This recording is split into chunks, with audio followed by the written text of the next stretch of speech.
आज हम रिवीजन कार्य में स्पर्श गद्य से पहला चैप्टर देखेंगे जिसका नाम है बड़े भाई साहब, और इस पाठ के लेखक हैं प्रेमचंद। तो आइए देखते हैं सबसे पहले लेखक परिचय। 31 जुलाई 1880 में 31 जुलाई 1880 को बनारस के करीब लमही गांव में, उत्तर प्रदेश के वाराणसी जिले के लमही गांव में इनका जन्म हुआ था। धनपत राय ने उर्दू में नवाब राय और हिंदी में प्रेमचंद नाम से लेखन कार्य किया। प्रेमचंद के बचपन का क्या नाम था? धनपत राय। और जब ये उर्दू में रचनाएँ करते थे तो नवाब राय नाम से इनकी रचनाएँ प्रकाशित हुई, और हिंदी में प्रेमचंद नाम से इन्होंने लेखन कार्य शुरू किया, यानी प्रेमचंद के नाम से हिंदी रचनाएँ प्रकाशित हुई। निजी व्यवहार और पत्राचार धनपत राय नाम से ही करते रहे, मतलब जो भी निजी व्यवहार यानी कोई इनके नाम जो पत्र वगैरह आते थे ये धनपत राय नाम से ही करते रहे। उर्दू में प्रकाशित पहली कहानी संग्रह सोजे वतन ब्रिटिश हुकूमत के द्वारा जब्त कर ली गई। आजीविका के लिए स्कूल मास्टर यानी टीचर के पद पर भी काम किए। इंस्पेक्टरी यानी पुलिस इंस्पेक्टर भी रहे और मैनेजर के पद पर भी रहे। नमक विभाग में दरोगा के पद पर थे। उसके बाद उनको यहाँ से निकाल दिया गया, और तो एक सेठ अलोपीदीन थे जिनके यहाँ इन्होंने पूरी संपत्ति का, अलोपीदीन जो पंडित थे, पूरी संपत्ति का इनको मैनेजर बना दिया। तो इस तरह से मैनेजर के पद पर भी रहे। और इनके अलावा हंस, माधुरी जैसी प्रमुख पत्रिकाओं का संपादन भी किया। कुछ समय मुंबई की फिल्म नगरी में भी बिताया, लेकिन मुंबई की जो चमक धमक वाली दुनिया थी इनको रास नहीं आई। और इनके द्वारा लिखे गए कई कृतियों पर, इनके द्वारा लिखे गए कई रचनाओं पर यादगार फिल्में भी बनाई जा चुकी है। आम आदमी के दुख दर्द के बेजोड़ चितेरे, मतलब इनकी रचनाओं में आम आदमी के जो दुख दर्द हैं उसका ये सजीव चित्रण करते हैं। और मुंशी प्रेमचंद जीवन काल में ही कथा सम्राट यानी कहानी सम्राट, उपन्यास सम्राट कहे जाने लगे थे। उन्होंने हिंदी कथा लेखन की परिमाटी पूरी तरह से बदल दी। जो पुरानी परंपरा चली आ रही थी, हिंदी कहानी लेखन की जो परंपरा थी, जिस विधि, जिस तरीके से कहानी लेखन लोग करते थे, उसको पूरी तरह से बदल दिया इन्होंने, एक नई दिशा दी। अपनी रचनाओं में उन्होंने उन लोगों को प्रमुख पात्र बनाकर साहित्य में जगह दी जिन्हें जीवन और जगत दोनों में प्रताड़ना और लांछन ही मिले हैं।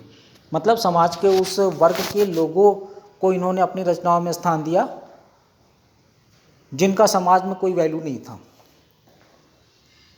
8 अक्टूबर सन 1936, 8 अक्टूबर 1936 में इनका स्वर्गवास हुआ। प्रेमचंद्र ने जितनी भी कहानियाँ लिखी वे सब मानसरोवर शीर्षक से 8 खंडों में यानी 8 भागों में संकलित हैं। उनके द्वारा लिखे गए प्रमुख उपन्यास हैं गोदान, गबन, प्रेमाश्रय, सेवा सदन, निर्मला, कर्मभूमि, रंगभूमि, कायाकल्प, प्रतिज्ञा, मंगलसूत्र, जो कि अधूरा है। ठीक है बच्चों, तो ये रहा लेखक परिचय। आइए देखते हैं पाठ प्रवेश। अभी तुम छोटे इसलिए इस काम में हाथ मत डालो। अक्सर घरों में हमें यही सुनने को मिलता है कि अभी तुम छोटे हो, इस काम में हाथ मत डालो। मतलब किसी भी काम को अगर छोटा कोई करने जा रहा है तो बड़े अक्सर उसे ऐसा कहते हैं। ये सुनते कई बार बच्चों के मन में आता है कि काश हम भी बड़े होते तो कोई हमें यूँ न टोकता। और बच्चों के मन में इस तरह से जिज्ञासा आती है, इस तरह से बात आती कि अगर हम भी बड़े होते तो इस तरह से जो बड़े आज हमें बोल रहे हैं कि इस काम में हाथ मत डालो, तो मतलब किसी काम को करने से रोकते हैं, तो अगर हम बड़े होते तो कोई हमें नहीं रोकता। तो लेखक कहते हैं कि लेकिन इस भुलावे में मत रहिएगा, क्योंकि बड़े होने से आपको सब कुछ करने का अधिकार नहीं मिल जाता। अगर आप बड़े हैं तो आप सब कुछ नहीं कर सकते हैं। क्यों? कई बार घर में बड़े को कई बार उन कामों में शामिल होने से भी अपने आप को रोकना पड़ता है जो उसी उम्र के लड़के बेधड़क करते रहते हैं। जानते हो क्योंकि वे लड़के अपने घर में किसी से बड़े नहीं होते। जैसे मान लो कि आप अपने घर में सबसे बड़े हैं और आपका जो आपके ही उम्र का एक लड़का है जो दूसरे घर में है, वो अपने घर में छोटा है, तो वो जो काम करेगा क्या आप वो कर पाएंगे? नहीं, क्योंकि उस घर में वो छोटा है, आप अपने घर में बड़े हैं, तो बड़ा होने के नाते आपको सब कुछ करने का अधिकार नहीं मिल जाता। प्रस्तुत पाठ में भी एक बड़े भाई साहब है जो हैं तो छोटे ही, लेकिन उनसे छोटा एक भाई है, उससे उम्र में केवल कुछ साल बड़ा होने के कारण उनसे बड़ी बड़ी अपेक्षाएं की जाती हैं, उम्मीदें की जाती है। बड़ा होने के नाते वह खुद भी यही चाहते हैं और कोशिश भी करते हैं कि जो कुछ भी करे वो छोटे भाई के सामने एक मिसाल बन जाए, एक उदाहरण बन जाए। इस आदर्श स्थिति को बनाए रखने के फेर में बड़े भाई साहब का बचपना तीर हुई था। मतलब बचपन में जो भी बच्चा बचपन में जो जो काम करते हैं वो सारे काम इनको कुर्बान करने पड़े। मतलब अपने बचपन को एक तरह से बचपन में जो मस्ती, जो खेल कूद, उछल कूद, जो कुछ भी काम किया जाता है वो सब कुछ इनको नहीं करना पड़ा। क्यों? क्योंकि अगर ये अन्य बच्चों की तरह बचपन में खेल कूद, उछल कूद, मतलब जो कुछ भी है करते, तो क्या इनके मन में था कि क्या ये अपने छोटे भाई के सामने एक मिसाल प्रस्तुत कर पाएंगे? नहीं। तो इसलिए यहाँ पर लेखक ने कहा कि उनका जो बचपना है वो बिल्कुल तिरोहित हो गया।